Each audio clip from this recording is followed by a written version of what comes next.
మోడీకి విశ్వగురు అని ఒక ట్యాగ్ తగిలిచ్చేసి తిప్పేస్తున్నారు. ఈ విశ్వగురు ఏ విశ్వానికి కాదు, వాళ్ళ పార్టీకి ఆర్ఎస్ఎస్కి తప్పించి అంటూ వెటకారం చేస్తుంటారు.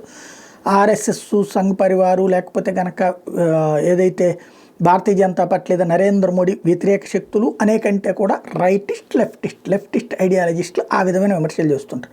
కానీ శ్రీలంకోడికి తెలుసు భారత్ ఇంపాక్ట్ ఎట్లుందో, చైనా నుంచి దానికి ఏ విధమైనటువంటి విధంగా తీసుకొచ్చింది, నేపాలోడికి తెలుసు, భూటానోడికి తెలుసు, పాకిస్తానోడికి తెలుసు, బంగ్లాదేశుడికి తెలుసు మన ఇన్ఫ్లుయెన్స్ ఎట్లుంటుంది.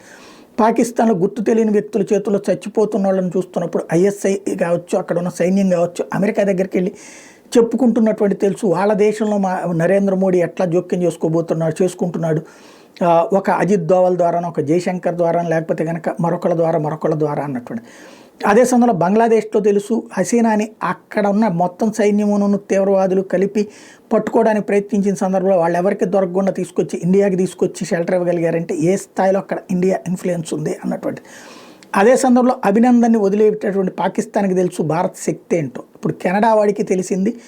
ప్రధానమంత్రి జస్టిన్ ట్రూడో తాజాగా స్టేట్మెంట్ ఇస్తున్నాడు. తన రాజీనామా వెనకాల, తను పక్కకి వైదొలగడం వెనకాల భారతదేశ పాత్ర ఉంది, నరేంద్ర మోడీ పాత్ర ఉంది, అట్లాగే కెనడా రాజకీయాల్లో భారత్ జోక్యం చేసుకుంటుందని. భారత్ జోక్యం చేసుకోలేదు. భారత్ శత్రుత్వం వహించడం అన్నటువంటిదే వాడి పతనానికి కారణమైంది. ఖలిస్తానీ అనే తీవ్రవాదులు నెత్తిన పెట్టుకోవడం వాడి పతనానికి కారణమైంది. ఇవాళ అమెరికా కూడా వాడిని కాపాడడానికి సిద్ధంగా లేదు. వాడి చెప్పే ఉద్దేశం ఏంటంటే అమెరికా అధ్యక్షుడు ట్రంప్ నరేంద్ర మోడీతో ఉన్న స్నేహం ఆధారంగా తమను దెబ్బ కొడుతున్నారన్నటువంటి విచిత్రమైనటువంటి భ్రమలో ఉన్నాడు. ఒకందుకు అది మంచిదే.